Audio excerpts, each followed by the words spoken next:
Next is step 2. And step 2 are the people that you want to have notified. So if you died today, who's the one person that would be responsible for handling your arrangement? Oh, it would be Jack. Okay, great. And Jack's last name? Same last name? Okay, excellent. And the relationship? He's your son. Okay.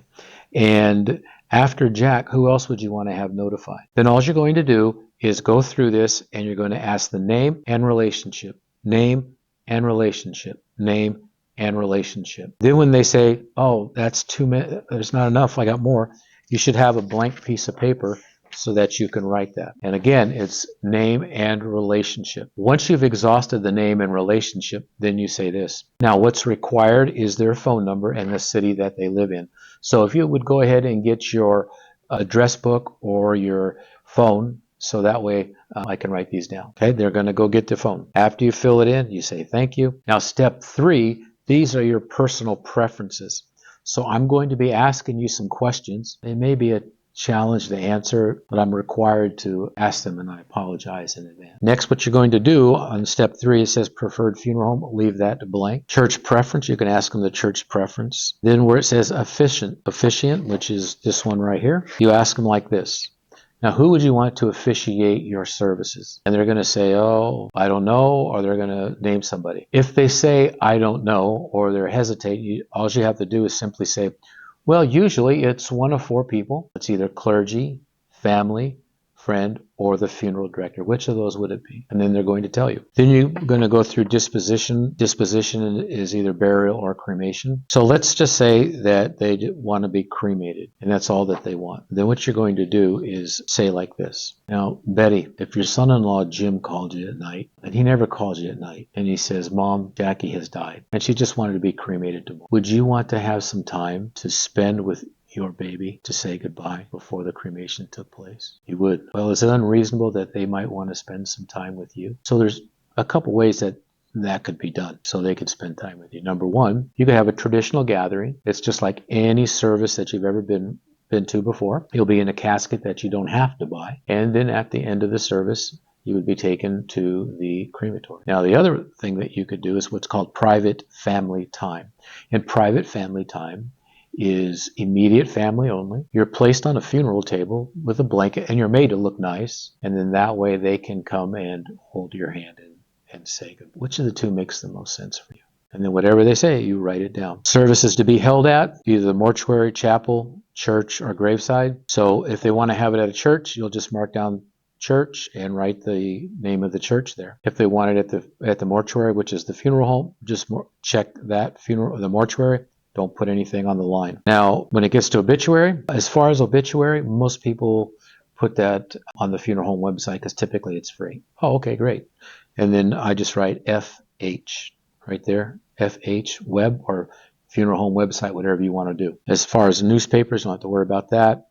If they're going to have a traditional burial, pallbearers to be selected by, that's one person that would select the sick. As far as caskets, there's only 2 kinds of caskets, metal or wood. Some people prefer the strength of metal. Others prefer the warmth of wood. What do you prefer? Now, I wouldn't ask that question necessarily right there, but that's how when you ask it, that's how you'll ask it. Now, if they're going to have a traditional service or a traditional gathering before cremation, you can ask this when it comes to specific clothing. Now, Betty, what specific clothing would you like to be wearing on your visitation? What specific dress? And they're going to tell you whatever and write down whatever. If they have glasses, I see you wear glasses. Do you want to have your glasses on? Yes or no? And they'll say yes or no. As far as jewelry, I don't write anything down. I just leave that blank. And then for flowers, when you ask the lady, you can ask the lady like this. Betty, what's your favorite flower?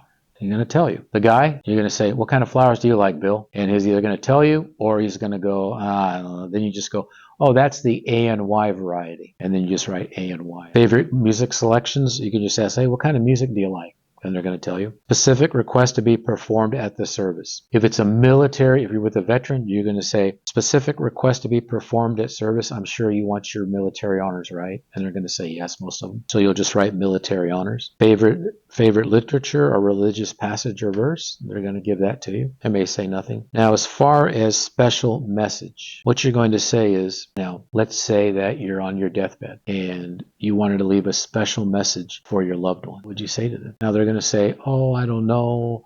If they say, I don't know, you just simply say, would you tell them that you loved them? Whatever they say, you can just write it down. Now, when you're in step 3, the personal preferences, anytime that they're hesitant, what you want to do is just say, that's okay, you can put that in your personal planning guide, and that's going to save you time. Otherwise, you'll be there a lot longer than you need to be. Contributions in the name of charity, typically what we'll do is say, now, instead of flowers, people will say, you could donate to a charity. What charity would you want people to donate to? And you'll just write that down. Cemetery property, you ask them like this. Do you own any cemetery property in your name? And they're going to say yes or no. If they say yes, don't worry about the cemetery, the city, or the state. Don't worry about it. Because what will happen is they won't have it sitting there at the table, and they're going to get up from the table, and they're going to look around, and it's going to waste time, and then you're not going to be in control of the sales presentation. And then for cremation, do they want the niche?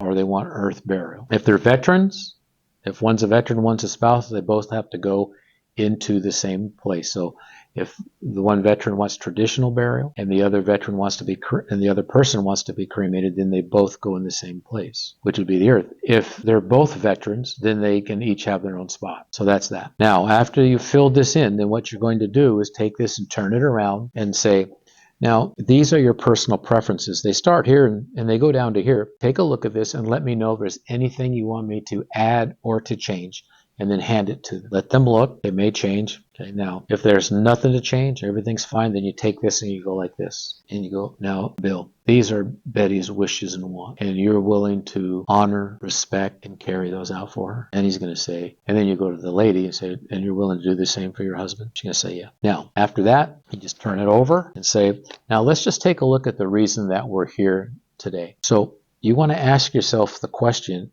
if there had been a death in your family yesterday, what would you be doing and what would you be feeling today? Now, cemetery records reveal that purchases made at the time of death are made 7 out of 10 times by wives and children and 3 out of 10 times by husbands. And what that means is somebody your exact age is going through this right now. And she's going through this for 2 reasons. Number 1, nobody wants to talk about it. And number 2, nobody wants to talk about this. So your wife may not favor the expenditure, but your widow would. So there are 68 decisions to be made at the time of death.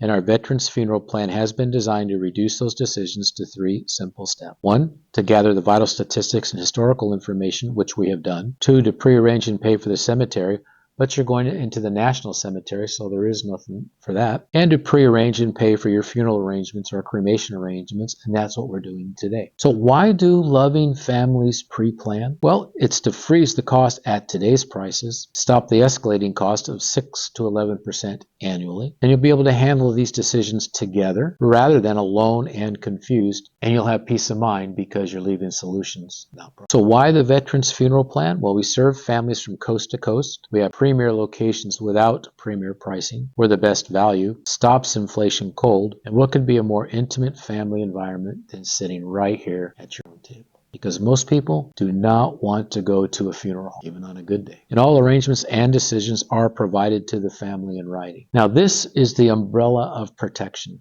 So you have liability and fire insurance on your home on a less than 1% chance it could burn to the ground. And the purpose of life insurance is so that your loved ones can maintain their standard of living without having to sell their home. And so we have automobile insurance for our autos, and we have some kind of medical insurance to take care of the things that the automobile insurance doesn't. So it only makes sense that a prearranged funeral plan falls under this umbrella of protection, which of course is intended to protect our family. Of course, we all know that the road is paved with good intentions. Unintentionally, even you could hurt your family by doing nothing. So now there's 2 ways, and there's only 2 ways to handle your legal responsibilities and obligations.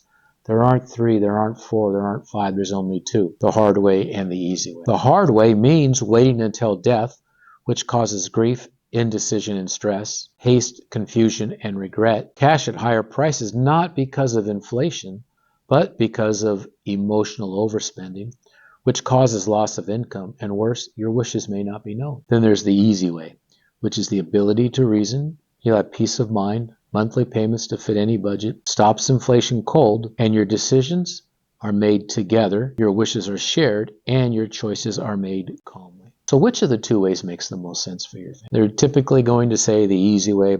Sometimes the guy will say the hard way, but he'll have it with a smile on his face. Then what you do is you circle the easy way, and then you say, now what I'm going to do is show you what your wishes and your wants come to.